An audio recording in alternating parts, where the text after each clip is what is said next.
Hello, everybody. Welcome to Irongeek cast number 150, Ross Ulbricht, Silk Road, Free Ross interview. How's everybody doing tonight? I'm fine. I guess I'm the only live person on this side. Is everybody else an avatar? Yeah, it looks like it. BS Kind of weird. Having some. Okay. I know I'm having some issues. Well, there you are. Hi. There's a human. Okay. Hi. Thanks for joining us, Lynn. Lynn, am I pronouncing your last name correctly? Ulbricht? Correct. Ulbricht. Hard German name, but yeah, you got it. Thank you again for joining us. Oh, happy to be here. Anybody else want to give an announcement of anything that got going on? Well, no, at the moment. I can't think of it off the top of my head, so it'll probably hit me later.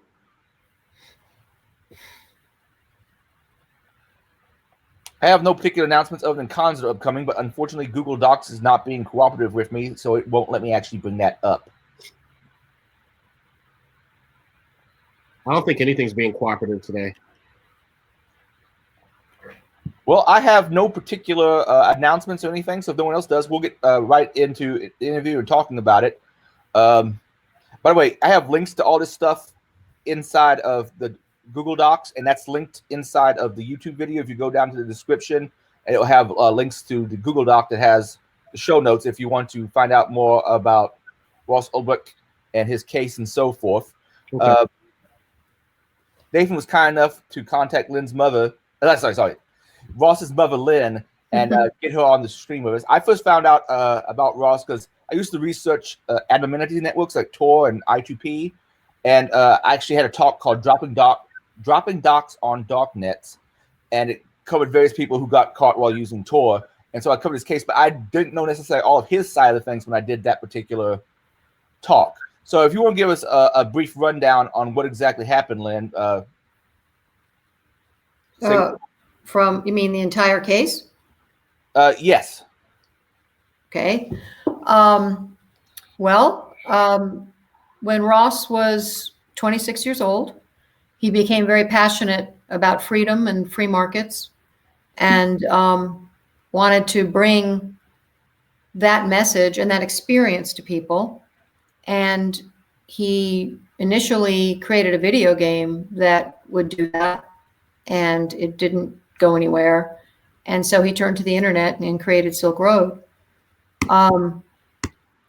Silk Road was really it was a free market, except that it was based on the non-aggression principle, so that everything needed to be voluntary and no force used.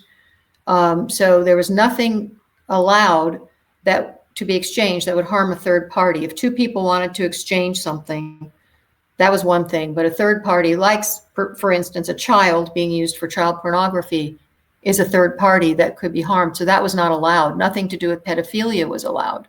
Now, in one of the court documents, I'm trying to remember the name of the man who wrote this particular document.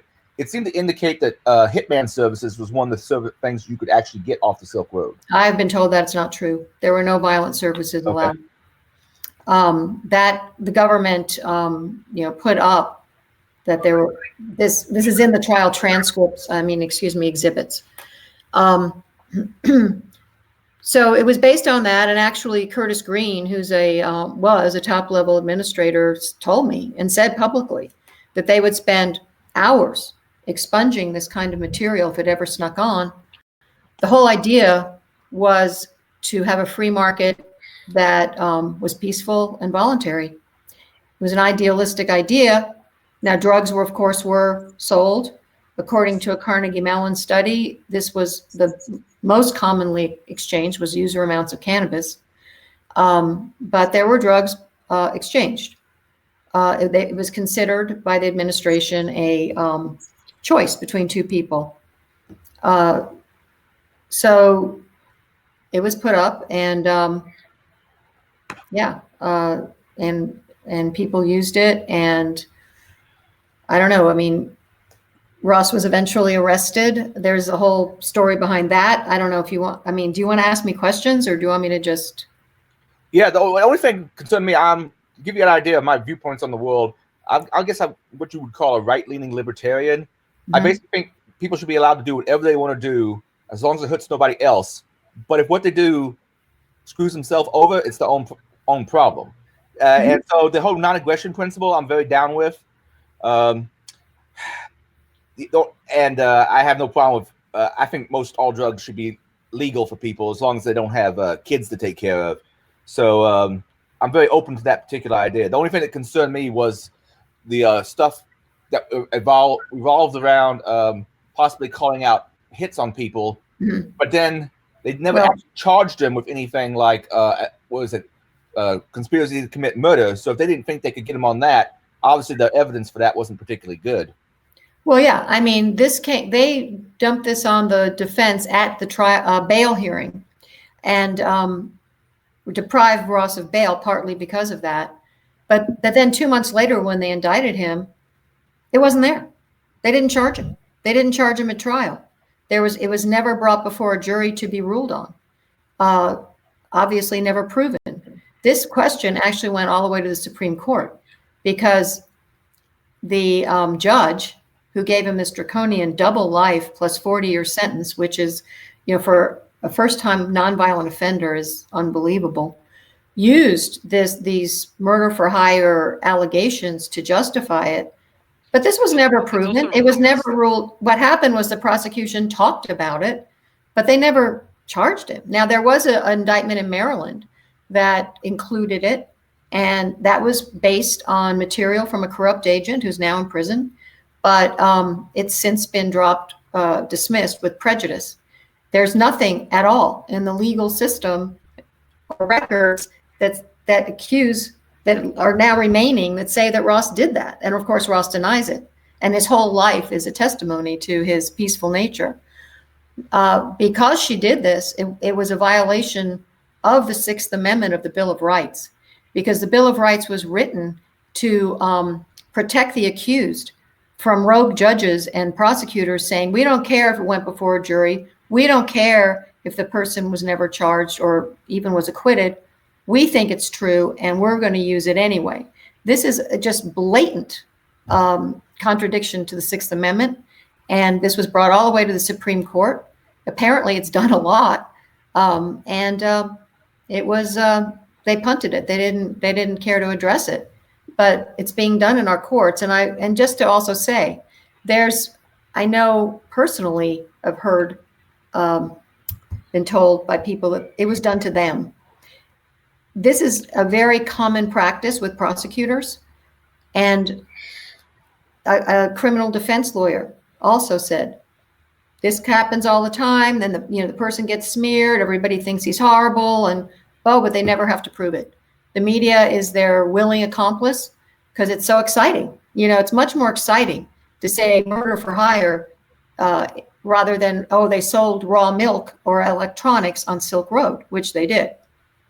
So, I'm very skeptical. I mean, I would believe Ross anyway, but to me, it's just obvious. If they didn't charge him and a jury didn't rule on it and they dropped the other charges in Maryland, okay, believe me, if they had proof, they would have put it there. My understanding, the only evidence they really had of that was like PM's private messages between Dread Pirate Roberts, which in theory was Ross's username, but apparently other people used it as well. Yeah, my understanding there's definitely proof of that. Yeah, my understanding is even while Ross was in jail, someone logged in as DPR. That is correct. Yep. That was discovered after trial, though. So unfortunately was not permitted to be known to the jury. No. And many things weren't allowed to be known to the jury, including that there were 2 corrupt federal agents all over the site. Yeah, I heard about them embezzling Bitcoin. And could act as DPR. Those agents had the ability to act as DPR and other aliases. Yeah, I heard about them also embezzling a bunch of Bitcoin. And in one case, even while he was in jail, they found more Bitcoin that amounted to about $20,000 billion. Yeah. 20,000 Bitcoin. Oh, Nathan, you might want to mute yourself while you're not speaking. Oh, it's not you? I heard someone loop back. Sorry.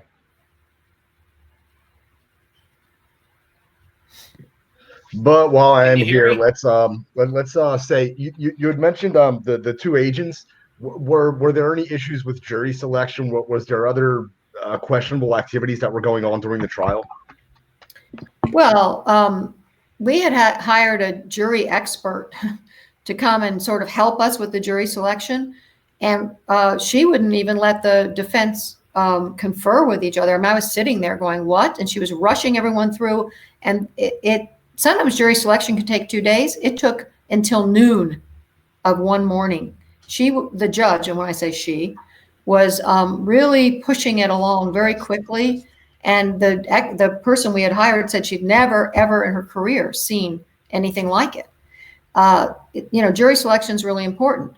It turned out that over half, I can't remember exactly how many of them were over 40. I think 10 out of 12 were over 40 and worked for the government and had no clue what Bitcoin was about. And of course, we weren't allowed to bring our witness, Andreas Antonopoulos, and they didn't understand Bitcoin at all. But the judge was like, "Oh no, they understand Bitcoin just fine. You don't need to bring your witness."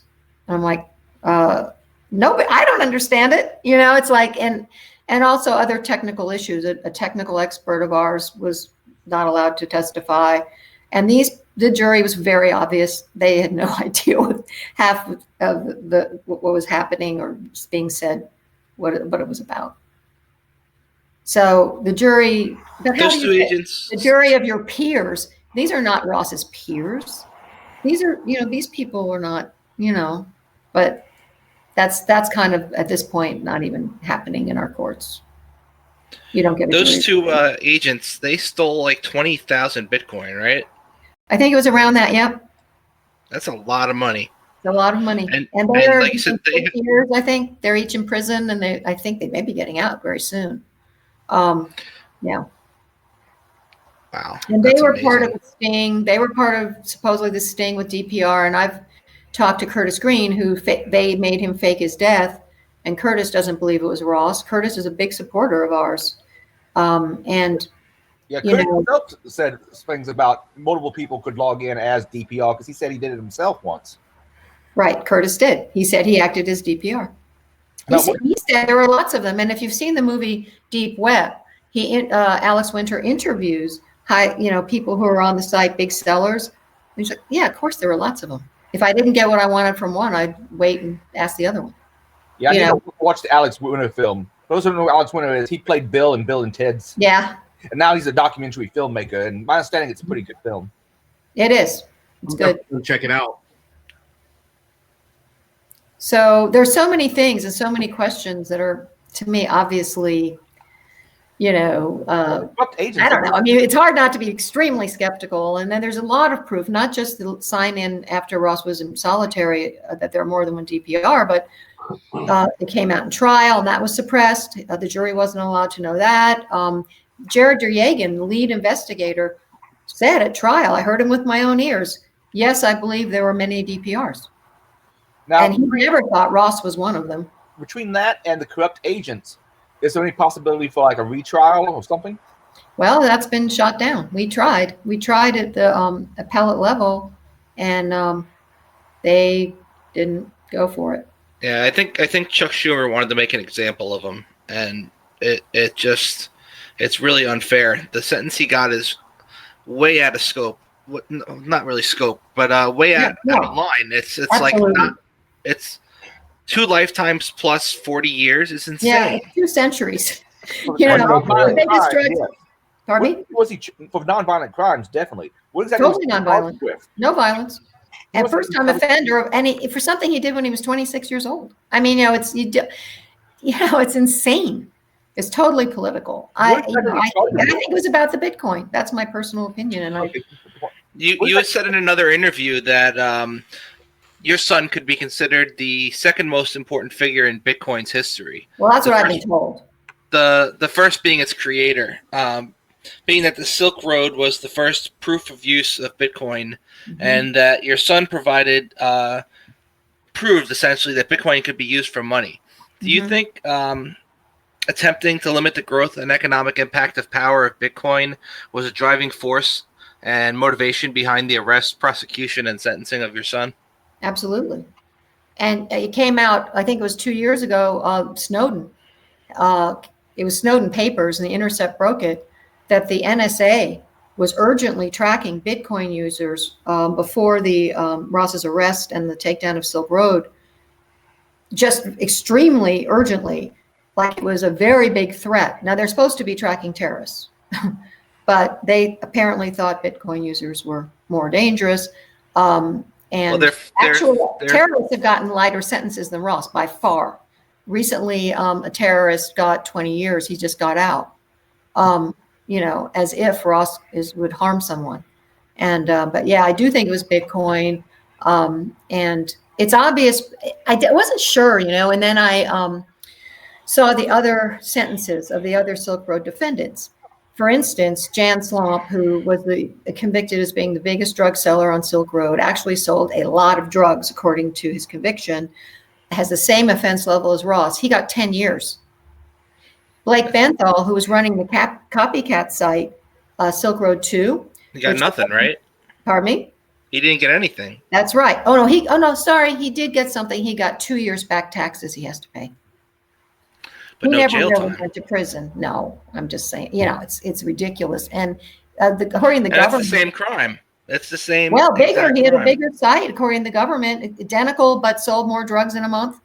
And yeah. What was your son charged with exactly? Pardon me? What was your son charged with exactly? Well, it was different from what he was sentenced for, so we might as well just talk about what he was sentenced for, because they pile on a lot of extraneous stuff to make a person, and they do this all the time to people, look worse, but then they take it away, so the jury's going, oh my God, and not that, there wasn't plenty there. So sentenced for life, double life, plus 40 years, was mostly conspiracy. It was not that he did stuff, but that he was in a conspiracy where it happened. It's basically saying any website host is a conspirator of what happens on a website. Okay, because to my knowledge, he didn't sell any drugs himself. No, he was never accused of that. The only thing they seem to may have him on, I know there was some fake IDs ordered. But yeah, I don't know what to say about he was charged with fake IDs, selling fake IDs. I don't know. To me, that's like so incidental. I mean, it's like, but yeah, I can't tell you about the fake IDs. I don't know. But they, in my mind, they could easily be whatever. I don't know. I don't believe anything hardly about this case. But just to say what he was charged with, because I want to make the point, the conspiracy laws are widen the criminal umbrella tremendously. If you, they can say you're in a conspiracy, and you can be charged just like the person who did it, because you're in a conspiracy. So it was the conspiracy to traffic narcotics, even though he didn't sell any. The platform allowed it as a choice. He was charged with the conspiracy to hack computers because there was computer software on the site that might or could be used to hack computers. It was never proven they were. I get news for you. Everybody on the stream pretty much has that software on their own laptops. Oh, okay. But anyway, let me just, and then there's money laundering, which was, again, not proven, but it was changing fiat for Bitcoin. The only one that wasn't conspiracy was the kingpin charge, which is basically, they brought it at the last minute to basically threaten and pressure him. And that has its own life sentence. It's basically saying Ross is equivalent to El Chapo, who got half what Ross got, or Pablo Escobar or someone like that. They're saying a website host is a kingpin. I don't know too many kingpins who adhere to the non-aggression principle, but in any case, that's what they charged him with. And so that's the double life. Yeah. Do you think that curtailing the growth and widespread adaptation of Silk Road's driving philosophy, at least your son's version of it, was a leading motivation in the arrest, prosecution, and sentencing of your son? Well, the judge basically said so. She came out in sentencing and said, we know you started the site for philosophical reasons, and I don't know if it's a philosophy you left behind. And she said, it's troubling and it's dangerous. So we're talking about the non-aggression principle, voluntary interaction, an open free market. That is the philosophy, and Bitcoin, of course. It's all part of that same philosophy that this judge finds very, very threatening. And I do think it was. And they obviously wanted to make an example of him. They said so. They were very clear on that. It didn't work. But yeah. I definitely think the philosophy, which is the underpinnings of Bitcoin, right? It's the underpinnings of all that. I do think it was. And that's very concerning because we're not supposed to be put in a cage for life for our philosophy. And it's a First Amendment issue. We should have free speech, freedom of thought, be able to, do what we want in those realms. And it's right in the sentencing transcript. She said it. Well, what legal recourse is left for him outside of a presidential pardon? Well, we've exhausted the appeals in the courts, but there is a civil case called the 2255, which is in process. It's very difficult to win, but we're going for it, of course. Having a commutation of his sentence, and actually Ross is not asking for a pardon because a pardon is usually given to people outside of prison, but also it's complete exoneration. This would be a correction of this really evil, barbaric sentence.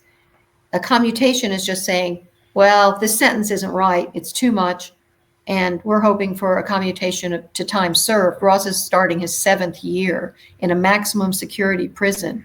He just came out of one that was violent and dangerous, extremely dangerous.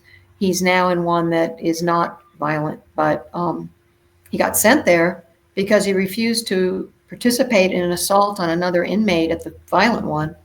And if you do that, then you're a target. And he put himself in protective custody, which basically meant 3.5 months in a 8x10 metal box, no window, and then was moved to a prison where they put people who are targets.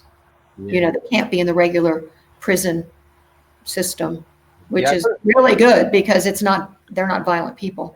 Yeah, I've heard of, I watch a few YouTube channels about prison life and so forth, and I heard something called a shot caller, who basically says, "Oh, you go do this now, but if you don't do what they tell you to do, then you can go do the same thing. You're gonna it's your ass." Yeah. Right, and it's throughout the system. It's not like, oh, you can go to a different maximum security prison because they all know.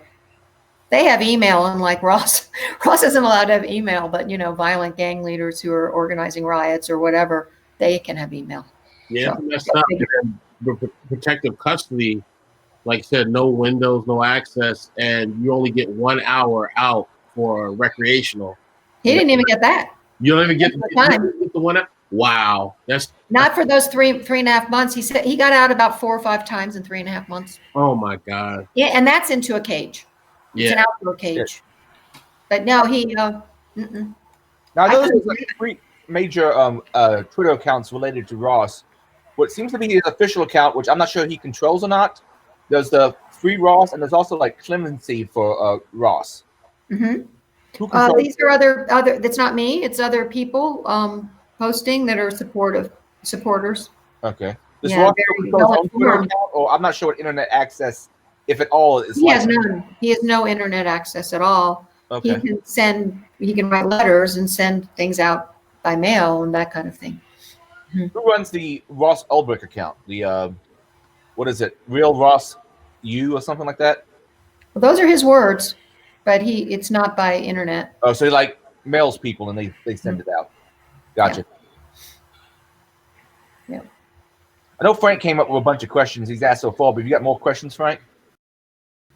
Yeah. What advice would you give other free-thinking individuals like your son that wish to engage in free market and want to create other free markets like Silk Road and wish to use Bitcoin as their main currency for trade and purchase? Don't break the law. You're up against a Leviathan who is relentless, ruthless, and figure out be very, very careful that you do not break the law. I know that Bitcoin people have been targeted and put in jail, for much shorter than Ross, but be very careful about that. We are really not living in a free country or society anymore. The criminal justice system is so broken and so out of control. It's not, I went into the trial thinking, well, we live in America. We're going to have justice. We're going to be able to tell our side. We're going to have, all the evidence brought to the jury. I have had a huge eye-opening experience, and I've seen it myself, and we do not have a free country. And if we don't do something about it in terms of, I'm talking about legally now, pushing back on losing our rights, I'm really afraid we're going to lose them. We're in a surveillance state that is growing constantly. And I don't know, I'm really concerned about it. So if you're going to do that, I mean, hey, look, I'm a freedom person too, but you do what you can, but just don't break the law, because they will come down hard. They're throwing people in for such excessive sentences. It's just way out of control. It wasn't like this before. This is very un-American. This is very counter to our values in our country, but it's going on. Ross is not the only one at all. Do you think that your son did anything wrong? And if so, what would you think would have been a fair punishment? Let me just say that I believe, absolutely know in my heart, that Ross's intentions were good, that he always has very high ideals, that he is someone you could absolutely trust. And I think he's served plenty of time now. The whole idea of there's a Sentencing Reform Act that says specifically a punishment should be sufficient but no longer than necessary. This applied to Ross a long time ago. It is sufficient. He will not come out and go, oh, I think I'm going to build another Silk Road. Wouldn't that be a cool idea? He's not going to do that. He will not reoffend. He really has all these great ideas that he wants to share, that he wants to be part of what you all are doing, and and he just wants to live his life. He wants to get married and have kids and do all the stuff. He wants to do those things. That's all. And so the punishment has been sufficient. If there was any correction to be made, according to their laws, it's been made. And so I'd like to see him get out tomorrow. Oh, but we have a question for someone in the chat. And on the YouTube chat, it says, from Grandma Bones, did the prosecution prove jurisdiction? Well, because it's on the internet, it's my understanding is that the Southern District of New York, which basically rules, could say, well, it's on the internet and we can have it here, which is where they wanted it.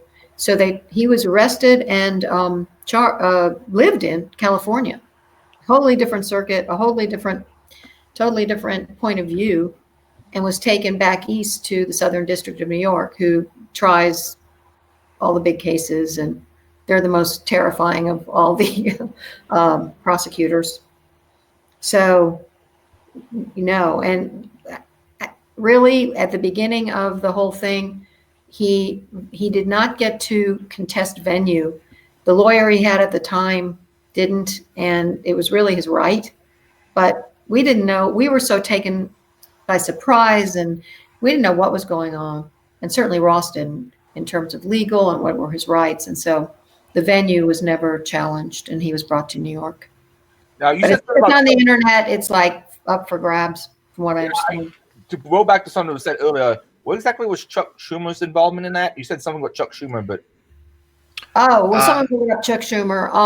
Well, Chuck Schumer did, and Deep Web talks about this. He initiated he wanted to take down a Bitcoin and Silk Road, and he went on the courthouse steps and announced it. And I think he was, he's so involved with the financial powers. I think he was probably very concerned about Bitcoin. And of course, so Ross was brought to Chuck Schumer's state to be tried, and by Preet Bharara, who's one of his very close colleagues in counsel, and a judge who was recommended by Schumer to the bench. So, yeah, there was definitely a connection, it seemed like. Speaking of Trump's attitudes towards people, I would think he might pardon Ross just despite Chuck. I hope so. I certainly hope so. I mean, Mueller was the head of the FBI during the whole thing. I mean, we have a lot of common foes. Or who's Iron Chef who attached? Pardon me? Someone named Iron Chef attached to the stream. I was just trying to figure out who this is. Oh, you're not asking me. No, sorry. Yeah, it's Yeah, whoever okay. Iron Chef is. Or are you just going to look there and not say anything? Okay, never mind. I'll kick you in a bit if you don't say anything. But Trez, you got more stuff to ask? That was my last question, but I just wanted to say thank you so much for coming on our stream and also for being such a great mom and supporting your son. Thank you. Yes. Thank you. Yeah. I have good friends like Nathan and others who are, I couldn't do it without them. It's like so much support and from the community and from people who just really care and give so much time and just, really help me. So I so appreciate it. And Family, of course, family and close friends and people really close to the family and Ross and everything. Yeah, I thought it was really important to have Lynn on, since I know that a lot of analysts and researchers oftentimes get raked across the coals unfairly, and I thought the InfoSec community would be pretty sympathetic to Ross's entire case if they had understood, if a lot of the rumors got dispelled, and if they had the opportunity to ask questions and stuff like that, which this has turned out to be, and pretty fruitful, I thought. Mm-hmm. Yeah, I mean, I'm not a technical person, so actually, I was a little intimidated. I'm like, okay, I'm going to get on this show with you guys, but I appreciate your caring about the other aspects of it, because it's really alarming to me. I mean, this sentence sets a terrible precedent. There's so much excessive sentencing. Just to give you another example, there's a friend of Ross's at his last violent prison. Is serving life for marijuana in Colorado. The prison is a federal prison in Colorado. The man is serving life sentence for it. This is insane. Of course, marijuana is legal in Colorado. I mean, and his life is just, there are so many thousands of nonviolent people serving life now. And when I was growing up, hardly anybody got life. You didn't get life unless you were a mass murdering maniac, a real threat to society, and you got parole. But they've taken parole away. So once you get it, you're dying in there. It is death by prison. That's what it is. She gave him a death sentence, not a life sentence. She gave him a walking death sentence for all nonviolent first-time offender. Just that alone, without even knowing any details. Please sign the petition. There's a petition, a clemency petition at freeross.org/petition, or just on the website. I also have it in the show notes. Oh, good. Perfect. We passed 250,000 signatures. Mm-hmm. I mean, this is a big deal. I'm hoping to be able to go to the president and go, over 250,000 people think this is important. And other Free Ross supporters like Nathan and others have braved horrible weather and all kinds of things to go to Trump rallies with signs and all of that saying Free Ross, get his attention, put Ross on his radar. And, it's just to show him it's really a movement, that this matters, not just to Ross and me and our family, but to all of us. Because if you can put somebody away in a cage to die in there for what, for nonviolent charges, we're all in trouble. I agree with you 100%. Yeah. It's a slippery slope. Yeah, I don't believe in putting people in prison for nonviolent offenses. I don't either.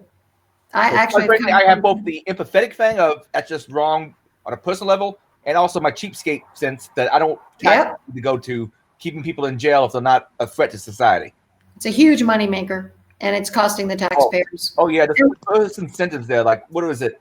I can't remember the exact details, but there was like a prisons guard union that campaigned to keep cannabis illegal because it helps. Yep. As far as keeping jobs. Got to keep that inventory in there, right? And there's also LEAP. There's also LEAP, which is law enforcement against prohibition. I was actually just talking to Derek J about that a couple weeks ago up in New Hampshire.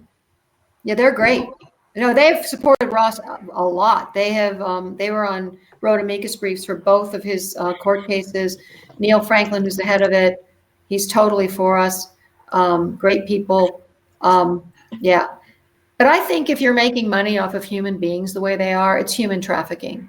It's like our government is involved in human trafficking. It's really a terrible thing that's going on. And yeah, and they're making tons of money. Lots of people are making tons and tons of money, and the drug war is fueling it. Before the 1980s, the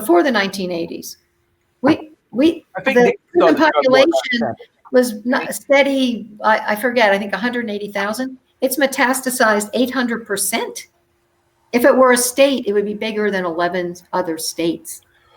It's becoming. It's this monster, and it's a lot. I think over 60% are nonviolent drug offenders. It's the drug war. It's the whole broken window theory of policing, where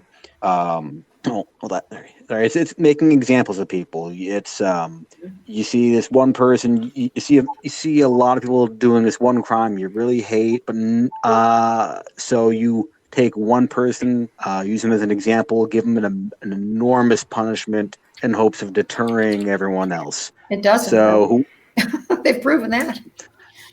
Actually, drug markets spiked after Ross's sentence. And if the war on marijuana, that's worked so well.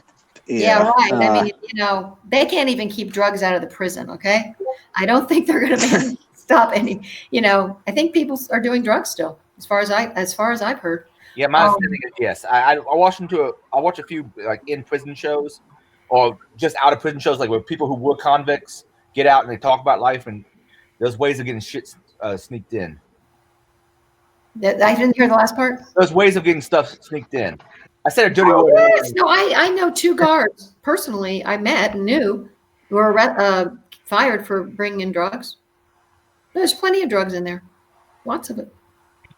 So yeah, here in Philadelphia, we just had I think 8 people OD. I shared this story on Facebook or somewhere, but we just had 8 people OD in Greater Philadelphia area prisons over the holidays just a couple weeks ago. Good job, guys. But one of the things that doesn't get brought up frequently enough anymore, it used to be a bigger talking point, was all of the harm reduction that was done by Silk Road, because you had all these people that had to sell based on reputation, which meant they weren't going to put dangerous drugs into the street. They weren't going to be putting fentanyl and things like that out there. And then also there had to be competitive pricing. It took a lot of the violence out of the entire drug industry. There was no street-on-street confrontations. It reduced harm more than the war on drugs has at all ever completely in its entirety. Yep. Another point I wanted to make, since you brought up the prison guard unions, they're one of the top 5 lobbyists in Washington against marijuana legalization, but so are the police unions, the pharmaceutical companies, of course, the private prisons, and that's an abomination in itself. I mean, prosecutors and judges can invest in them. Yeah, the alcohol and beer companies, they're one of the biggest lobbyists against marijuana. Yeah, I'm mention the cartels who are all for being illegal. I mean, but they don't have an official. Maybe I don't think they have a public lobby anyway. There was a case in New York with a judge who was a juvenile court judge, and he invested in a private prison and actually got money every time he sent somebody to that prison. Evil man. Terrible thing. I'm generally libertarian, and I believe in privatizing a lot of things, but prison is not one of those things. I agree. I've been asked that question. Well, what about, isn't the free market better? And I'm like, not in this case. The inventory is human beings, and the incentive is all wrong. What's called perverse incentives, where someone has a duty to make, where they have an incentive to make money that's not necessarily for the greater public good. Oh, absolutely. It's human trafficking. They're making money with human beings. I would actually, if your son ever gets out, I'd love to talk to him about economics. Oh, well, he would love that. I find it fascinating. Very, very, that's what he's really interested in. He was a physicist, he was in physics and material science, but then that's when he got into economics, and that's when he got into free markets. He dropped all that, and he's passionate about it. He would love to talk to you, I'm sure. Yeah. at a lot of our meetups, we used to start the meetups off by writing Ross, right? And That's it's so always nice. difficult. Yeah. And it's always difficult because you're like, I don't know this guy, just got to write him something. And it's just like, it's a guy who's stuck in jail. What does he want to hear? So I just wrote him the other day, and I don't know. I talked to You him on told the him phone you for a knew minute me? before. Did you Yeah. tell him? Oh, good. So I just wrote him. I was like, he hasn't heard any of the awful comedians that have been out in like the past decade. I'm just gonna rip on him with pages of jokes. I just threw it. That's great. Yep. So, but I mean, like, it's the simple thing. Like, the guy just needs communication, and so there's the whole tragedy of the story and how he was made an example of and everything. But Adrian just brought stuff up, and it's how's Ross now? I know he's starting to teach, and what else is he doing? What's he up to? Well, he does get to go outside and go for walks and like that and work out. He works out. He reads a lot. He writes. He draws. He You have some of his artwork on your on the free ross.org website. Yeah. You actually have like a merchandise thing where you have he's working on a new one. He's working on a new one. So we're hoping he's got a great idea for a new one. But Can we add money? I'm sorry. Sure. Yeah. Can we add money to his commissary account somehow? You can. He said that it would be more constructive for him to put it in the what we're calling it the Freedom Fund now, which is on the donate page, because he has enough money in the commissary for a while. He's very thrifty too. He doesn't. I'm always saying, buy yourself this, buy yourself that, and he's, no, I don't need it. I'm, so. But he does have plenty, and so. But thank you. That's really, and it's a lot easier to donate to the Freedom Fund. I mean, he's more interested in his defense and getting out. So, thank you. It'd be great to donate, though. But it's a constant drain of money, of course. And there's a donation button someplace on the freeross.org site. There's a red button at the top on the right. You can and those links are all in the show notes. Thank you. Oh, that's great. Thanks so much for doing that. Yeah.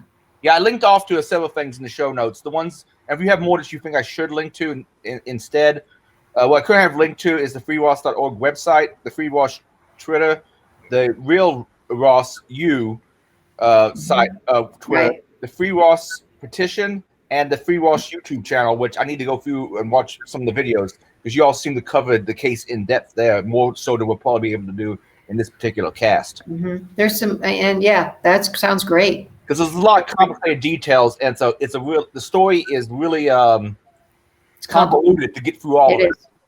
It is, because there's all these anonymous people and characters that if we, the problem is there's so much, the government has sealed and evidence and not decrypted evidence, even of the corrupt agents. And so it's undisclosed. So there's so much that they're keeping secret still. Yeah, which I'm like, what are you hiding? Why are you hiding this? Yeah, with the corrupt agents especially would make you have to be somewhere to get a retrial because they were up to some shaky stuff. Oh, totally. Very much so. Didn't work. We do not have a Justice Department that is just. We don't. It should be. There's so many things I'm like, well, how can they do this? And how can they do that? And Ross's trial lawyer, like, yeah, they do that. They're kind of, he said one time, people perjure themselves all the time. Yeah, it's no big deal. I'm like, what? Or they can talk about murder for hire, but it's not charged. But they do that. They do that to people. I'm like, oh my God. Prejudice the jury and all of that. Prosecutors, I was told by a former prosecutor, he said, Lynn, they will lie, they will steal stuff, they will cheat. No, I take it back. He didn't say steal. Lie and cheat to get what they want, to get their trophy. It's part of the way they climb the ladder. They're very ambitious and ruthless people, as far as I can tell. He was a former prosecutor. He was telling me this. They're tough. And they run the courtroom. I mean, they are running our system, and it's a problem.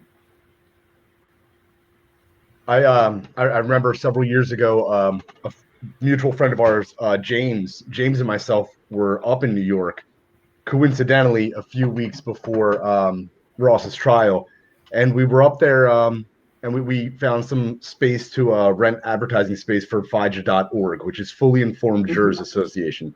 Right. It's about jury nullification and Yep. stuff like that. And so Jim and I do this all over the tri-state area, Jersey, and so coincidentally we were up there. But from what I understand, during jury selection, anybody that had received a pamphlet or had seen the advertising at all were immediately dismissed. That's correct. Which seemed to me to be jury tampering. I think so too. This is that judge. She was, anybody who had the pamphlet. Bye. Was there any part of the entire situation, the entire process that you thought wasn't corrupt? Hard questions. Am I disappearing because it's dark, or you can see me still? Anyway, you, yes. Slowly getting darker and darker because I don't have any lights on. That wasn't corrupt. Well, interesting question. I don't know. Honestly, I don't know. I mean, I'm not actually accusing the whole thing of being corrupt as opposed to incredibly unfair and draconian and statist, but I actually can't think of anything that I would say, oh, that definitely wasn't corrupt, because there's so much corruption riddled in this thing. Just the fact that the corrupt agents were not allowed to be known to the jury. This is unbelievable. These guys had the run of the site. They had the keys to the kingdom. They could do whatever they wanted, and the jury didn't know they existed. It totally cast reasonable doubt. Nope, can't know about them. Till after the trial, of course, then it all came out.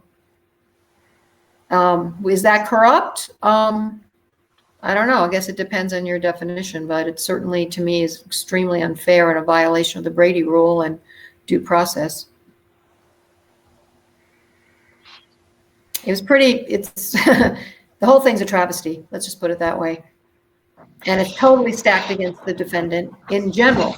That's why people don't go to trial. 98% of the accused are bullied and threatened by prosecutors, and their families are threatened, because Curtis Green told me they threatened his family to not go to trial. And if you do go to trial, you will suffer an extreme trial penalty. It's just known. You will get a much longer sentence if you don't cooperate with them. Could you just? I'm not sure. Does everybody know who Curtis is? Everybody knows who Curtis is? I'm afraid I do not. He was a top level admin on Silk Road, and he got busted with actual drugs. And that's a whole other story. It's on our video and our document about Silk Road, the untold true story. And so they faked his death to claim to whoever was DPR. He does not believe it was Ross. It was never proven to be Ross, by the way. It was all anonymous chats. Whoever was DPR, it could have been one of the corrupt agents acting as DPR. But in any case, that he was dead and whatever. And but he was a top level admin.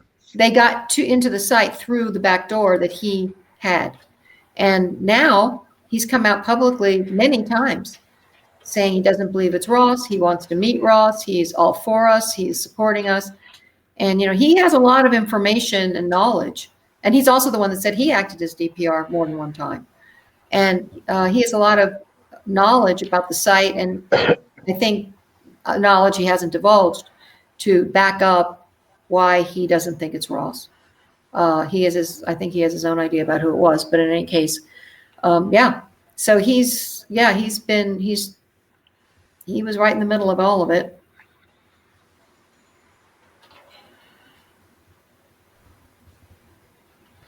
Wow.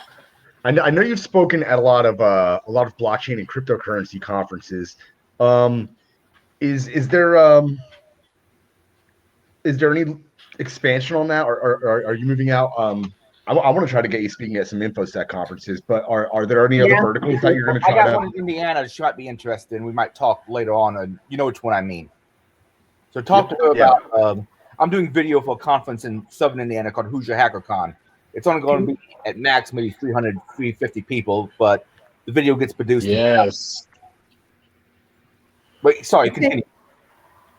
Yeah, well, I'm going to be speaking at Liberty Forum in New Hampshire. They're part of the Free State Project. Very shortly, I'm leaving in less than 2 weeks, and they're great. You know, I've spoken at the Libertarian Convention a couple of times, the state and the national, and other liberty groups, and hope to do that a bit. The last crypto one I was at was World CryptoCon. Nathan was there with me, helping me. I'm not going to go to Miami. I'm not going to go to Acapulco this year. I did both. I just kind of needed to back off a little. I moved to Tucson to be near Ross, and plus did a lot of conferences last year. And I just need to pace myself better.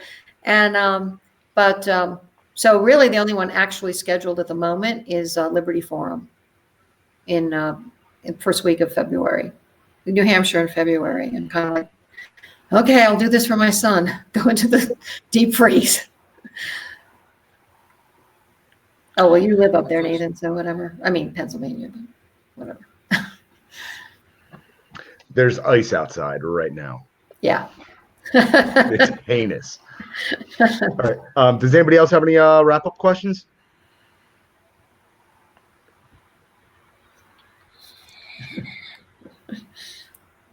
Anybody? No more questions from me. Bueller? Guys, sign the petition, please. Mhm. Sign the petition. Can Yeah, do. sign Come the to petitions rallies of, if you're in your area. You know, help me change the narrative that's on social media. Follow us. You know, all that. We got to get the word out. I think it'll really. I think we can make an impact. I actually am optimistic that Ross will be free. I really am, but got to keep plugging away because I think we've got a chance. I do. I think we have a chance, and that will be a great day. Well, I'm just gonna put that. I'm sorry. Go I'm ahead. just gonna put that positive energy. I'm just gonna put that positive spin on it and just say he's going to be free. Yep. We're just gonna put the energy out there already. Thank you. Lynn, Absolutely. I appreciate you joining us. You're more than welcome to join us for the rest of the cast, but we're about to talk out on the newest vulnerabilities and people who have been compromised online, corporations and so forth. So, but I appreciate you joining. Thank you so much for having me. It's great to meet you guys. I think I'll probably check out, but thank you so much. Thank you. I'll go with Okay. you, Lynn. Okay. All right. Thank Bye-bye, you. everybody. See you later, Ethan. Bye. That was a good interview. I like that. Wow, that was pretty awesome. Yeah, I Alright, really cool. enjoyed We it. got her on here. This is, starting off 2020, right? Anybody alive? We're all I here. am. What's going on? I guess we What's got up? We got a My random laptop died, and I said my laptop died, so I'm on through my phone. It's working pretty well so far. My charger's at work, and I'm not going out in the ice and snow to get a charger. I bet all y'all were Lit. talking and I couldn't hear a goddamn word anyone was saying. Yeah. What? Jitsi sucks. Can you guys hear me okay now? I can hear you. Okay, perfect. Yeah, this is all, like I said, from my phone, so it's just like, I mean, that angle's not very flattering, but I can hear you. no, it's not sexy. You want to go up, you hold the phone above your head and then they'll angle it down. That's the angle, man. Yeah. All right. So we're going to get to the show notes and talk about all the things. Let's do it. All right. And as soon as I can pull up these show notes, I And will you- do it. By the way, Trez, thanks so much for coming up with some good questions for Lynn. You're welcome. I actually had a friend of mine and associate at work help me come up with those, and he did a good job. So, Awesome job. yeah. Yeah, his name's Joe. Good guy. All right. So, we got the free raw stuff. We got the ransomware report. Who put in the Maze ransomware? That was me. Maze ransomware. I put in all three of those articles. So the first one's about a company in Georgia called Southwire. They're a cable and wire manufacturer.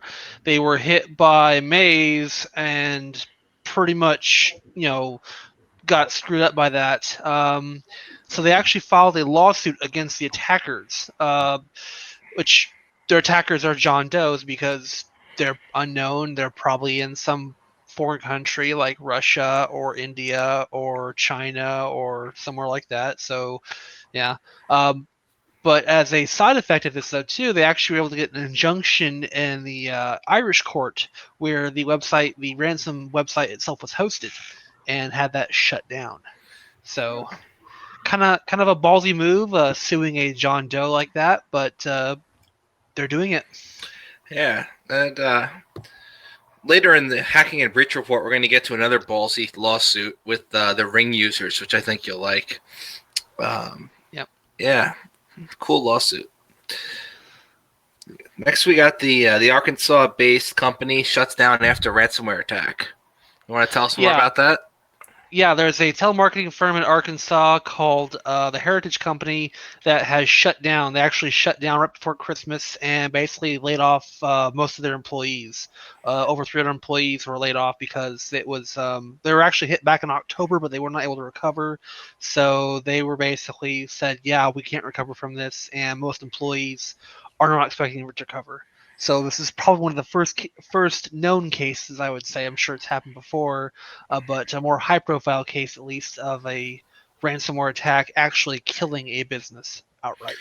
There was actually a statistic in one of those reports I read about ransomware. It said something along the lines of 1 in 3 companies that's hit with ransomware shuts down. So it's more prevalent than you'd think, but yeah, it's probably just not reported. It doesn't make the news because for whatever reason it's not interesting enough for the news. But yeah, it sucks. I bet the people who make ransomware don't really put a lot of thought into how badly it can hurt people. They just want to make a quick buck. Oh yeah.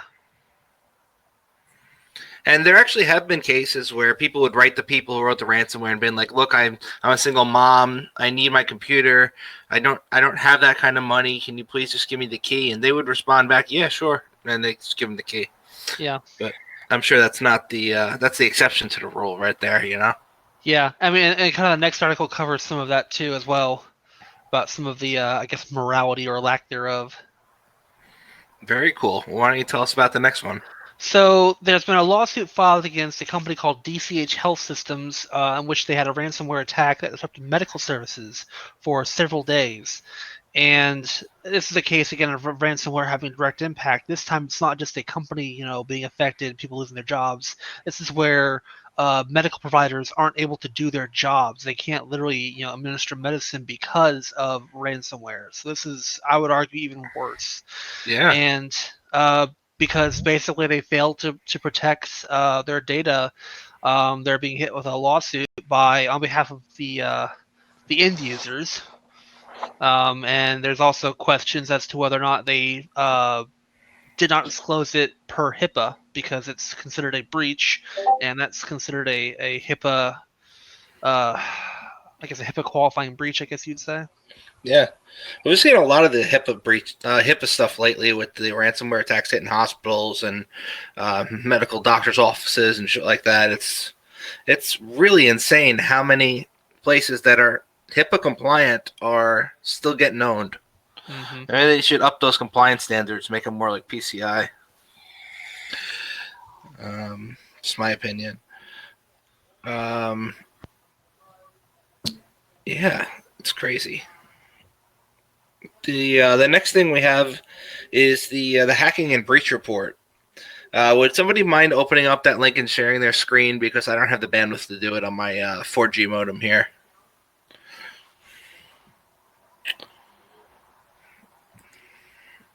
Anybody? Do I have to pick somebody? Darren, would you mind doing that? I can't do that. All right, Can't do that. Right. All that porn on your screen. Which link? I'm making sure I don't have anything embarrassing up because I don't want to have one of those moments like what is that one journalist who ended up having one of his tabs? Which link do you want me to open? Hey, man. The one in the show notes right here for hacking and breach report, City of Las Vegas, right there. There's a little video in there I want you to play. Hacking and breach of City of Las Vegas. Hold on a second. It doesn't look like I have anything embarrassing that we haven't talked about, so it's all good. Who was the journalist? There was some journalist that did a screenshot of what they had up there. Liz would know, and it ended up being about tentacle porn. I don't know. I don't know. I know what you're talking about. It actually, I think it wasn't tentacle porn, but it was like some family. It was like some kind of hentai.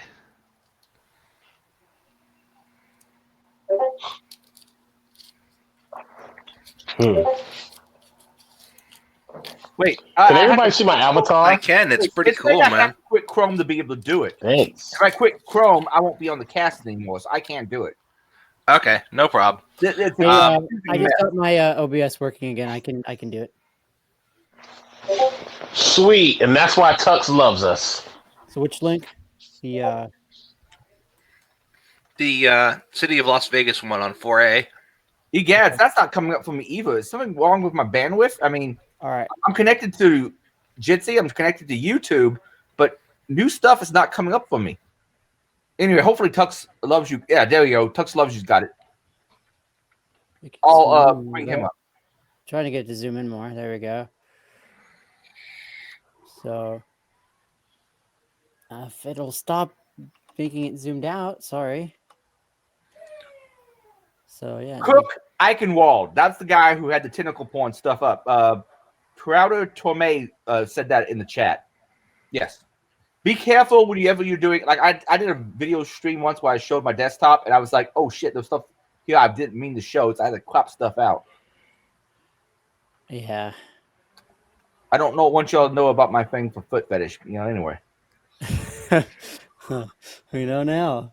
Can you play that video up top of the article? Meow. Sure. In fact, I can even pulse audio, I think, and get the the browser tab didn't crash. Yeah, I have Tux Logic selected, and hopefully it's now showing in the video on YouTube. Hold on. You have a very incompetent Masters of the Ceremonies in me. It is. Or it was. Oh, man. Okay, let's try that again. We still got 16 people watching concurrently, though. That's pretty good. Yeah, they're going to exit out of here pretty soon. Just took a giant dump. It's not working. All right, so let's talk about this a little bit. So they interviewed this rando who has nothing to do with the investigation of that's going on right now in Las Vegas, because the city of Las Vegas was, of course, hit with ransomware. So they go and they find this guy, and he is a cybersecurity expert because he owns some kind of company that deals with cybersecurity. He's your typical CISSP, and they put him in front of the Norse attack map, and he makes some threat attribution, saying it's definitely Iran, despite not being involved in the investigation whatsoever. And they ask him all these questions, and he just pretty much goes along and says yes to whatever, lets them lead him in whatever way. And I just thought it was a really interesting interview, and it's kind of indicative of a lot of the shit we see on the news when they go to interview a cybersecurity expert. It can be somebody who doesn't really know what the hell they're doing and just wants to get in front of the camera. It happens more and more. I mean, by the way, having Tux screen it up doesn't help a whole lot because whoever's speaking is whose screen it shows. So it's not actually. I'll shut up. But go to the show notes. There's a link in the show notes about anyway, Vegas incident. So that's just why I wanted to bring it up, because I mean, we get some great people in our industry who give interviews and talk about stuff that they really know and understand, like David Kennedy when he goes on goes on the news, talks about stuff. But this guy just it's kind of an embarrassment, anyway. That's my opinion on that one. The next thing we can talk about, since we're not going to get to see the video, Hold on. before you do, I gotta say, I actually kind of watched that video on mute and then on the tab, and wow, there's a screenshot at 2 minutes 16 seconds. That's great. I'm sorry. This is a case. This is a case of technobabble trying to flash shit on to make it look good. Oh my god. It's great. And yeah, they do a good, great interview with a guy who doesn't understand what's going on. So the next thing I want to talk about was this ridiculous Ring lawsuit that is in the news. Some users who a whole bunch of people who had hackers get into their Ring doorbells and cameras and talk to them and screw with them. Even Mitnick was actually on like Dr. Phil, and there was a thing about this where people are hacking into the Ring doorbells and the Ring cameras, and they're talking to the people in the house, and they're screwing with them, and they're spying on children and all that. And this lawsuit, they're suing Amazon because they're saying that they sold a system that was criminally insecure. And it's Amazon's fault, really, that these hackers got in. But the way these hackers are getting in is it's just credential stuffing attacks. They're getting breach data, and they're finding usernames and passwords. They're making up lists, and they're testing them against different systems. They get in. I mean, it's not like it's a default insecure system. And when this was brought up to one of the people in the lawsuit, that it's because your password was leaked and they used it somewhere else. He said, well, Amazon should protect against that. It's your password. It's your account. It's like, I don't think Amazon is at fault here. I think it's a case of some stupidity and people reusing passwords like everybody does. And no two-factor, obviously. But, I mean, if they threw two-factor on these devices, people would be confused and not know how the hell to use them. All so... right. That's my rant. So I did finally get the video up, and I can actually port it through as my microphone to Pulse Audio. But let me make sure I have to mute the background music I had going. Okay, I can go ahead and play it if you guys are ready. Okay, I think we're good now. Let me make it monitor the audio interface. Let me know if you're hearing it or not once I click play. And for days, Iran had warned of fresh attacks against U.S. forces and interests in the Middle East. Our team coverage continues now with this new warning from Homeland Security. The agency says Iran could retaliate with a sophisticated cyber attack aimed at damaging our economy. All this comes on the same day the city of Las Vegas confirms it had just been hit by hackers. Tonight, a local cybersecurity expert weighs in. Gabby Hart in the studio now with this exclusive interview. Yeah, right now, the city of Las Vegas is not revealing many details about the cyber attack. They tell us that they aren't sure the extent of the breach or who could be responsible. But a local cybersecurity expert didn't think twice about pointing the finger at Iran. It's scary. This is scary. Around 4:30 a.m. Tuesday, someone attempted to hack into the city of Las Vegas data systems. The city released a short statement saying they took immediate steps to protect important information. The breach in Las Vegas comes amid tensions with Iran and a warning from Homeland Security of, quote, potentially disruptive and destructive Iranian cyber operations. Local cybersecurity expert and vice president of Cyber World Institute, Garvin Bushell, thinks Iran is to blame for the breach here in Las Vegas. I 100% believe that it's part of it. The war that they say was going to happen is not with guns and bullets. It's with cyber. Bushell says in a cyber war, the Valley is a realistic target. We are a hub. Some of the biggest companies in the world are here in Las Vegas and up north. The map Bushell is standing in front of shows cyber attacks happening around the world in real time. And he says days after the U.S. attacked and killed Iranian General Qasem Soleimani, this map started to light up. This is the whole world. Here's America. And as you see, this is a live map. This is the North map. And you see all that just came out. Look at China, Iraq, all the Middle East, China. It's crazy. This map has been alive since Monday. Bushell says a major cybersecurity attack could harm banks, the economy, and threaten how our society functions as a whole. And when it comes to preparing for cyber attacks, he says he thinks the U.S. needs to sharpen up. The number one player is Russia. They have the strongest hackers in the world. Iran and China right there at number two. So these are big-time players. These are in the U.S. Oh yeah, oh yeah, yes, ma'am. Now, once again, the city of Las Vegas has not commented on what was compromised, to what extent, or who could be responsible. They say they're assessing the damage and should have more information within the next 24 hours. Of course, we'll stay on top of this and bring you any updates as we get them. Marie, back to you. Gabby, thank you.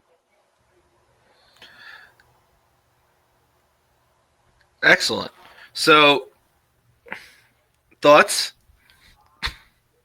One, Iran, right, is one of the best hackers in the world. Even when 2 days ago, David Kennedy gave an interview, and he was on, I think, CNBC maybe. I don't remember which station it was, but he said that the Iranian threat actors are not sophisticated actors. They do low-level stuff. It's stuff like defacing websites. That's what I had from his interview. But I mean, defacing a website is like the cybersecurity equivalent of spray painting somebody's building, not putting a bomb in a building. And it's like, it's crazy that we get these interviews, and we got this guy doing threat attribution is not even part of the investigation. It's like, and the average citizen's going to see that, and they're going to believe it. You know, I think it's just crazy, and it's stupid and indicative of everything that's wrong in our industry. That's my rant. That's all I got. Anybody else want to talk?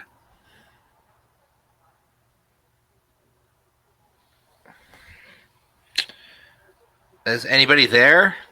We're here. Yeah, Okay. we're here. Let me contribute. All right, nothing to contribute. Yeah. Excellent. It's a lot like the science kind of things that they do on the news, right? Where they just ask whoever is there and answers the Yeah, phone. exactly. Ransomware hits Maastricht University. All systems taken down. This one is bleeping computer article here. Great website, by the way. Good information on ransomware and stuff. So Maastricht, I'm probably saying this wrong, but Maastricht University announced that almost all their Windows systems have been encrypted by ransomware. They're a university in the Netherlands with 18,000 students, 4,400 employees, and 70,000 alumni. They're placed in the top 500 universities in the world. They were hit by a serious cyber attack. Almost all their Windows systems are affected. It's difficult to use email, and they're currently working on a solution. It's currently unknown if scientific data was also accessed or exfiltrated by the attackers during the attack. That's a new thing. There a lot of places. I saw an article about how some ransomware bad guys now are actually going in and taking some files off the system that look like they could be valuable, and then they'll say if you don't meet the ransomware demand, we're going to release these files into the public domain, which is a new thing they're doing. It doesn't say they're doing that here, but I just thought it was an interesting side note. So all their systems are shut down. Their IT staff and external security specialists are working on repairing affected systems and also running a forensics investigation of the cyber attack. It's been reported by law enforcement, reported to law enforcement as required. So they're just working on getting back up now, which, I mean, they're taking down everything with ransomware nowadays. So why not a university? All right. The next thing we have is an IT service provider, Synoptech, is hit with ransomware. It's always great when MSSPs and MSPs get hit with ransomware and all their clients get hit because they got hit. It's just like it keeps happening. It happened a few weeks ago in the show notes, and it's going to probably keep on happening. So a California-based business that provides cloud hosting and IT management services to more than 1,000 customers nationwide, suffered ransomware this week, and it disrupted operations for many of the clients. They're an MSP, and they maintain a variety of cloud-based services for more than 1,100 customers across a broad spectrum of industries, including state and local governments, financial services, healthcare, manufacturing, media, retail, and software. The company has nearly 1,000 employees and brought in more than $100 million in revenue the past year. News of this incident first surfaced on Reddit, which is awesome, which lit up like on Christmas Eve with posts from people working at the companies affected by the outage. The only official statement of any kind came late Friday evening when the company's Twitter page said that on December 23rd it experienced a credential compromise which has been contained, and that they took immediate action and have been working diligently with customers to remediate the situation. Yeah, some techno speak for you there. They have not yet responded to multiple requests for comment from the media, and people are saying that it was Sadinokibi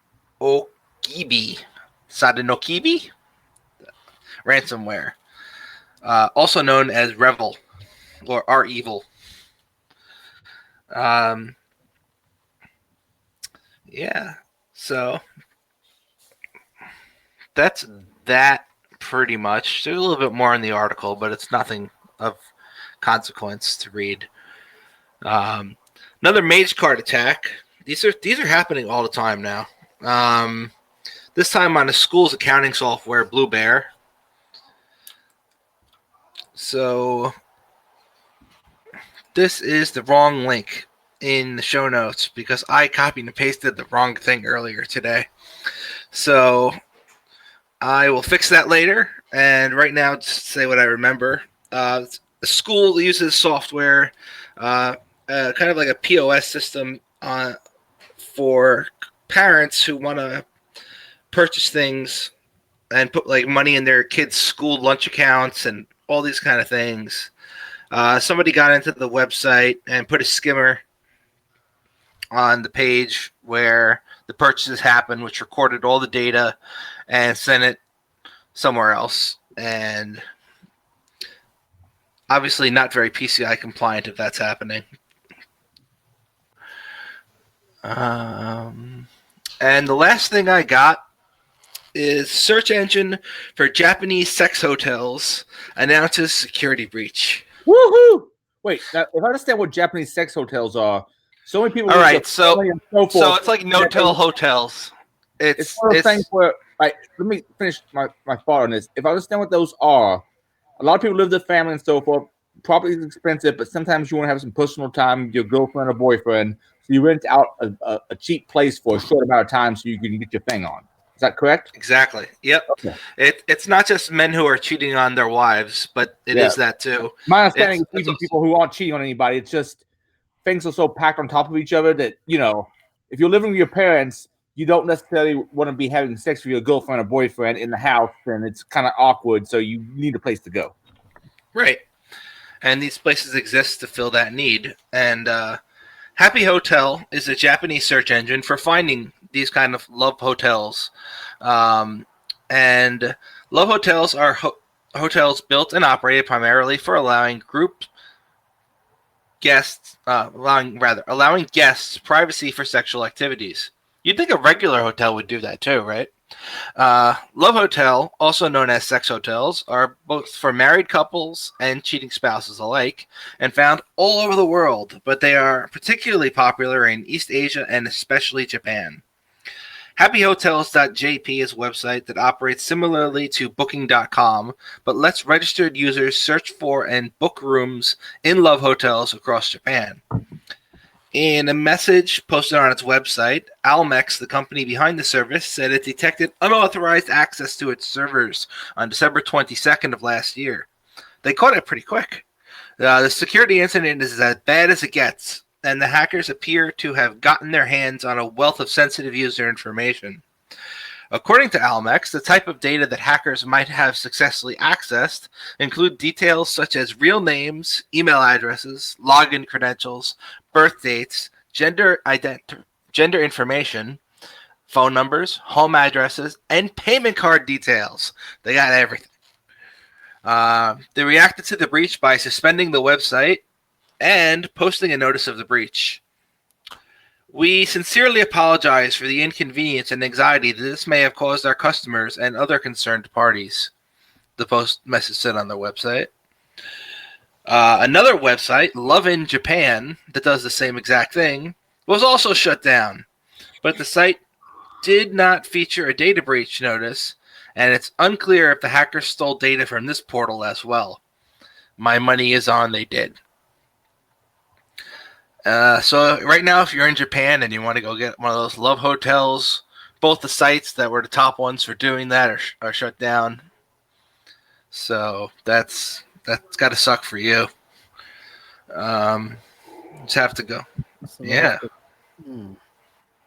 Found chicka want want. I know, right? So the data has not been leaked online yet. Yet, being the key word. I'm sure it will be for sale on the dark web soon enough. And the website's data is incredibly sensitive. This is like Ashley Madison level shit right here. The entire incident is reminiscent. Oh, god damn it! The entire incident is reminiscent of the Ashley Madison hack, when a hacker stole and dumped online data from AshleyMadison.com, a dating website. I don't know if I remembered that from the first time I read the article or if it actually popped into my head naturally, but anyway. The Happy Hotel data will without a doubt contain information about individuals who booked rooms for extramarital sex and affairs. If the site leaks online, those individuals will face extortion attempts. And when it happened with Ashley Madison, some of those extortion attempts led to people taking their own lives. So that's pretty cool. That's a nice, another nice one. We've got some more stuff in the show notes under other stuff. Who here put Facebook rolling out health checkups? HIPAA does not apply. That'd be me. I think these next ones are all mine as well. This was actually from last week, but I don't think we talked about it, so I brought it forward. Facebook is actually putting out a thing now where they ask you for health checkup information, like, hey, simple reminders to, have you gotten one recently? If so, share your information with us. And because Facebook is not a healthcare provider or anything covered under HIPAA, they can do with that data what they want. So be very careful about entering that kind of data to them, because again, they can share it willy-nilly. With HIPAA, your healthcare provider can only share that to other parties. They have to anonymize it. Well, they have to anonymize it, or they can share specific data. They can share data about you. They can share your actual records with certain parties relating to, like, say, medical coding or insurance processing, or anyone that you physically give consent to. So it's a lot more strict who they can give that information to. But in this case, they could be given to anyone. True that. That's pretty scary when you think about it. I would not trust Facebook with my personal health information. I don't even trust them with any of my actual information. Well, besides what was already on there like years ago. Yeah. Data privacy is something not a lot of people take very seriously, even though they should.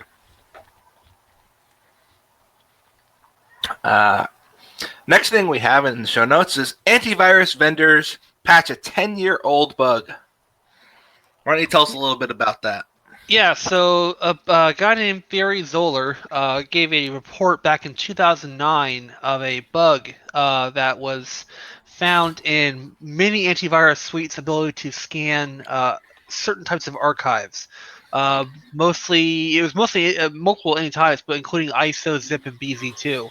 So basically, if you crafted it a certain way, the scanning engine could not open it up to read the contents, and therefore it would look clean unless, it for some reason had a match in its heuristic database. So this could be a way to pass malware-laden archives to a user via email or risky links or whatever. Apparently, he reported it back in like 2009 to Bitdefender, Avira, ESET, and Kaspersky. I think he said Avira and Bitdefender just kind of told him to fuck off, and I think ESET was like, "Oh, this doesn't apply," and yeah, and then they all kind of silently fixed it. That's great. Kaspersky was like that. That's awesome. Lastly, but not last. Introducing Buskill, a dead man switch for your laptop. What is this, like a USB killer that you pop in there that only goes off when you pull it out? Well, it can be. So basically, what he did was he created a home shift, a makeshift homemade USB device that you plug in. It uses a magnetic breakaway, so that way, if it's removed, like say you have it tethered to your belt or to your wrist or whatever, and someone snatches your laptop away, it will break free. Now, this only works with using Linux, but I'm sure someone enterprising can make a way work with Windows or wherever else.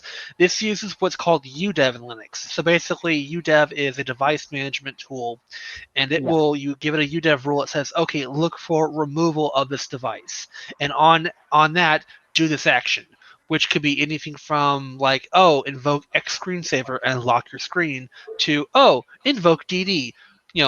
Input file is random data. Output file is your hard drive. So start wiping out your hard drive if someone pulls it. Of course, that can be kind of extreme because if it gets knocked out, then reinstall. But yeah, I think if you have your disk encrypted, just blocking invoking the screen shutdown, or invoke shutdown or invoke X screensaver, because once you boot that box, you're not getting back into Lux. You're I done. will definitely say, as an X screensaver lover and user myself, there have been some bugs that have been introduced lately, and sometimes your screensaver will crash and it'll just unlock your screen. Yeah. So I would say if you want to use this and you want to take your Linux security seriously, I would say do a shutdown. Or if you have an encrypted hibernate like swap set up, then do that. But, right. Yeah, don't use this. I wouldn't recommend using using the screen locker as your end all, because right. Yeah, that's a running system, and if there's any way anyone can poke at your memory, and they really want to, they probably can eventually, right? Yeah, because once you exit out of that session and you now have to enter your hard drive password via Lux, and you don't have it, you're done. Yeah, that attack surface has been it's basically just that crypto, and it's been it's smarter people than I have mathematically proven that, whereas there's no proofs for whether your screen locker will work or not, right? I mean, if there are any ways to break Lux, they are not known to us. Like the government may have some kind of secret backdoor, maybe, but for everyone else, it's unbreakable pretty much. I mean, probably they're using it in some places too. So I don't know if it would be. You think the government has a secret backdoor for BitLocker? It wouldn't fucking surprise me if they have a backdoor for anything and everything. But yeah, one of the things that's been interesting is there are some new cryptography algorithms that haven't been documented yet in Lux. So the Cha-Cha algorithm and a few others for elliptic curve stuff. None of those are mentioned yet in the man pages. So I don't know. Maybe I don't know if there are any shenanigans going on there, but curious. Well, I mean, Cha-Cha and some of those are used pretty heavily, especially since the release of Red Hat 7 for SSH ciphers. That's because I think by default it comes with CBC disabled, and it has Cha-Cha and one other that's like new ciphers. They ship standard with that in their as their SSH ciphers. Yeah, because I think it's been interesting because the docs have not really described how to use it yet very well. There was one page that I found that described how to use Cha-Cha with Lux. So you can piece together an ultra secure detached header plus Cha-Cha plus all this stuff, and if that computer's off, Good luck. But anyways, I will stop blathering on about Linux. But the good news is, we'll circle back to close off, is he actually gives the parts list. It's like less than $50. I think if he uses like a USB-B, because if you have a C only, it's like, I think, roughly $10 or $15 to make one. And if you have USB-C, it's like closer to 50 because USB-C is a lot harder to find. It's still relatively new. Yeah, I might actually build one of these, but my laptop's already so small that it fits in my pocket, so I don't know if it'll be worth it for me. But I might still try it. You could do it. Yeah, no. It would be fun. Fun little project. Because I haven't learned the UDEV, how to write UDEV rules yet. So, because I've never. There's a pretty good bit in there about how to do it. So, Yeah. actually give you some pretty good information in that article about how to write a appropriate UDEV rule. Yeah, which would be really fun because that'd be a really fun, exciting project to learn them for. Yeah, I know UDEV because I've worked with Oracle a lot in the past, and yeah, it's fun. The fact that you have to deal with it because of that, I don't know. I'm the Oracle bitch in the team, so yeah, don't feel bad for me. You like the punishment? Well, I mean, someone has to keep it working because our DBA sure as shit aren't doing the job. That's funny. Isn't Somebody's got to do it? Isn't it just like Red Hat with an extra patch set on top of it or something? No, I mean like Oracle, the database system, not Oracle Enterprise Linux. Yeah. Yeah. But I mean, yeah, OEL is basically just Red Hat with their configuration for running Oracle on Linux. Wait, they called it their unbreakable Linux, right? Oh yeah, it's unbreakable kernel. I forget. Yeah. Get out of here, Oracle. Right. Get the fuck out of town. Sorry, I hate that company.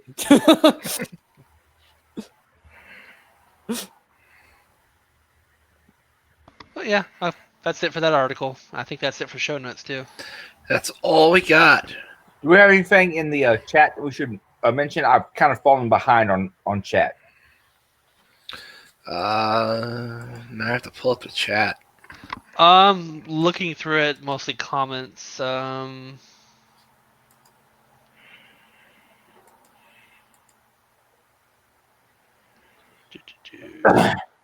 Lynn stuff, the fact that they didn't have enough evidence to charge him with any kind of conspiracy to murder, that's the only thing I really cared about.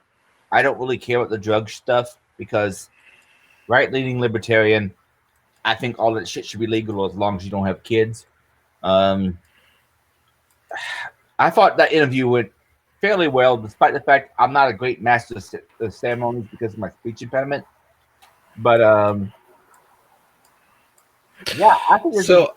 I just pulled up the live cast, and I'm like maybe a few minutes behind in the stream, and I'm looking at somebody's desk with a dildo on it here. Why is that? What? Why is this happening? All right. I would like to have Lynn back in case her son ever gets free. So let's not embarrass her too much. But who has a dildo on the fucking desk? Well, I don't think it does. I'm pretty sure referring to Tux's back stream. He's got video on loop there. Yeah, it's the hacker man.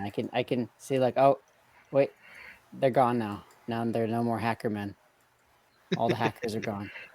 See, whatever happened to the hacker dissident thing where they did all sorts of strange, weird ass shit, and everybody thought it was funny and it was cool, but now everybody's gotten all sensitive. It was that. Well, I mean, you're not monetizing the video, right? So. Well, technically, until YouTube demonetizes. Oh shit! Now we're talking about it, and now they know. You just mentioned the shit. Yeah. You just said It probably would have gone under the radar filters, but you had to say it. You had to say the coy word. I have people giving me shit because I monetized the videos, and I'm like, YouTube, my understanding, will run ads regardless. I might as well get a cut. Then I can buy more video equipment, record other places. Well, okay. I guess I'll have to find other funny hacker videos because I don't want you to lose the pennies, the Google pennies. So I have people giving me shit because I monetize videos, and I'm like, Ah, well, as long as YouTube's getting a cut, why shouldn't I? yeah, no, yeah. Yeah, I mean, especially if they end up running ads on it. Yeah, who cares? I have YouTube Red, so I don't see ads anymore. Mm. Same here. I just use a CLI client. They call it I just premium download now, the though. videos. Is that what they call it now? Yeah, they call it YouTube Premium. You have access to some cool shows. Check out Wayne. It's awesome. What's Wayne about? It's about this little sociopath of a kid who his dad dies and his mom lives in Florida. So he goes on a road trip with this girl he just met. And it's really freaking fun to watch. I can't do it justice by talking about it. But Okay. the kid is awesome. He's like, he sees somebody beating somebody up, so he beats the shit out of that person type guy. Last streaming thing I got attached to was Mandalorian. Mandalorian is good. It's not so much it's great. It's just that it's not as terrible as the new movies. And it hits all those right nostalgia buttons. It's pretty cool. It's kind of like a retelling of, Lone Wolf and Cub or Road to Perdition. It's basically about a father figure taking care of their kid. And it hits all those right buttons. And the plot line is not incredibly complex, but I like it. It's wholesome and good, and I don't know what to say about it. Mandalorian is a great fucking series. It's enjoyable. Yeah, I enjoyed watching it thoroughly. I know it's some people claim it's not a great Star Wars series, but it's a good entertaining series. I'd have to agree. I'm not really into that much Star Wars, so I would say it's even a good Star Wars series based on the last couple of films. And I want some Beskar armor. And I would say I would change Baby Yoda's nappy just because it needs to be done. And he would force choke me if I didn't. Yeah, that scene with the two stormtroopers, the bike, and they start hitting Baby Yoda. People hated those people more than Hitler. Yeah, I saw some like the most hated characters in Star Wars history. The Emperor or this particular stormtroopers talking about hitting Baby Yoda. And the Baby Yoda I think someone argued. I want to say it was he's a famous director, and he was actually in the show. I can't remember the gentleman's name. German dude, I think. And he was like, no, don't do this CGI, do this puppetry. Because sometimes puppetry, you can just do shit better. Yeah, there's something to it that gives it a more lifelike kind of feel. But if you've lost faith in the Star Wars series, hopefully they take it all from Kathleen Kennedy and give it to, what is the guy? Something Favreau. Jon Favreau? Jon Favreau. Give that shit to Jon Favreau. He's your best fucking chance to save the Star Wars franchise. Just give that shit to him. He did a great job on, I think, the first two Iron Man movies as best he could. He plays one of Monica's boyfriends on Friends. He also plays a character in it, Happy Hogan, in the Marvel Cinematic Universe. Just put that motherfucker in charge and hope for the best, because he's your best chance to save. Oh, he plays that dude in the Spider-Man universe, like Tony's number 2. Happy Hogan. Yeah, he's like Tony Stark's bodyguard. But the actor actually directed the first 2 Iron Man films, which helped bring the Marvel Cinematic Universe into the future. I say just give up Star Wars to him and tell him, all right, you guide us what the fuck you want us to do. I think that's your best case forward. Yeah, I agree. He does a damn good job. I find the whole... All right, I was a comic book nerd, seriously, in the early 90s. I actually owned a comic book shop right out of my mom's garage. Yeah, it was that bad. And I have a lot of comic books in my house that are not worth anything because in the 90s, shit, Razor Fist did a great video on this.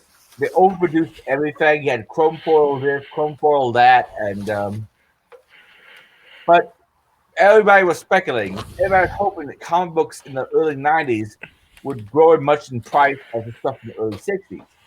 It didn't. And Razor Fist did a great video on this. But I still love comic books, and I think he's the best hope for saving Star Wars. Would you say he's a new hope? By comparison, yes. I've actually heard the new movie is not the Rise of Skywalker. It's not that bad. However, the guy whoever directed Last Jedi grew out a lot of stuff from the previous movie, and so all the character arcs and shit they had planned, he like fucked it over, and so I don't know. Like I said, I watched a little bit of Force Awakens, and it was on an airplane, and it kept jittering, so I lost interest, and I just didn't care anymore. But The Mandalorian, I watched all that shit, and I loved all of The Mandalorian. It may be simplistic plot-wise, but I loved all The Mandalorian. Yeah, it was thoroughly enjoyable to watch. I can't say there was one episode that I didn't like. Yeah, I didn't dislike any of them. Some may have been better than others, but I didn't dislike any of them, no. And I love IG-11. What is your primary mission? To nurse and protect, or some shit like that. I'm like, holy shit! This droid is going to fuck your world up.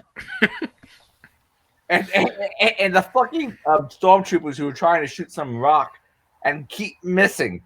That's funny inside. But that's true to the movie because you ever see like they're running away from the stormtroopers and they're shooting like 50 of them shooting at them, not a single one hits them. It's like. But I love what IG-11 said something like, and he said, "I'm going to go through my primary mission." And Mando is like, "What is your primary mission?" He's all concerned about the kid. And he's like, because Mando is, what is it, droidist, racist towards droid. Whatever the term is, he doesn't like droids. What is your primary mission? He's all concerned. It's like to protect a nursemaid or whatever. And IG-11 just comes in and kills all the fucking troopers. Oh, now you're demonetized. Yoda, he's really badass. I'm like, oh, righteous. I'm with this. I'm in this. Yeah, had to use the F-bomb. No royalty checks for you for this stream. I just use the fuck F-bomb? Mm-hmm. I do that from time to time. But yeah, I really love The Mandalorian. The Mandalorian's pretty fucking cool. I agreed. I haven't watched Clone Wars, but I heard it was good. I haven't I'm gonna watched check it a lot out. of cartoon stuff. I understand there's some decent cartoon stuff. Like apparently there's something called the Dark Saber, which apparently there's like one Mandalorian Jedi out there, and he made the Dark Saber. It's been passed on from various generations to different people, and apparently it shows up in the Mandalorian. But there's all this background legends lore that I don't understand, and apparently Kathleen Kennedy at some point said something like, "Well, unlike some comic book movies and so forth, we don't have all this background material we can pull from." Bullshit. There's been like shit from the late 80s to now of background archaic shit you could pull from, but you don't. So with the lightsabers, the reason the bad guys ones are red has to do with the crystal that they get in. They have to use artificial crystals because the regular crystals only work well for Jedis, and evil people, it doesn't work well with them, so they have to use these artificial ones. Came across that the other day on Reddit. But yeah, I have one of these. I bought a lightsaber a while back, and I'm trying to. Right now. If you want to talk about the Clone Wars, yeah, that was actually a pretty good CGI series, and they actually do talk a lot about Mandalorians changing post Clone Wars, where they were originally very much a warrior race, and now they're a lot more pacifistic, and you have groups like the the Death Watch, who are still fighting. But what they say in the Mandalorian is not a race; it's a creed. So it's like a religion. Well, yeah, you can be Mandalorian as well, but the people of Mandalore come from a certain planet, the planet Mandalore. That's where the creed started, but my understanding would be of multiple different races, because yeah, technically, Baby Yoda is a Mandalore now, right? A Mandalorian. Well, I guess he gets adopted. He's going to be putting on a fucking helmet eventually. They'll have to make room for those big fucking ears, but yeah, sure. He's a foundling. I'd adopt Baby Yoda. He's adorable. Oh, you saw that person who put out that tweet about Baby Yoda indicates that there's probably also a Spice Yoda, Sporty Yoga, Posh Yoga, and so forth, and then the whole Spice Girls meme. Then various people started making artwork of Baby Yoda as various Spice Girls. You haven't seen that meme? I have not. Oh I shit! haven't come across that. It's somewhere in my Twitter. Shit. I got you blocked on Twitter. You probably should. No, I'm just kidding. All right, all things considered, we probably should end the cast at this point. Does anybody have anything to say before next Wednesday? May the force be with you. That works for me. Folks, see y'all next Wednesday. Thank you for joining our stream. Thanks for watching. Bye Later. now!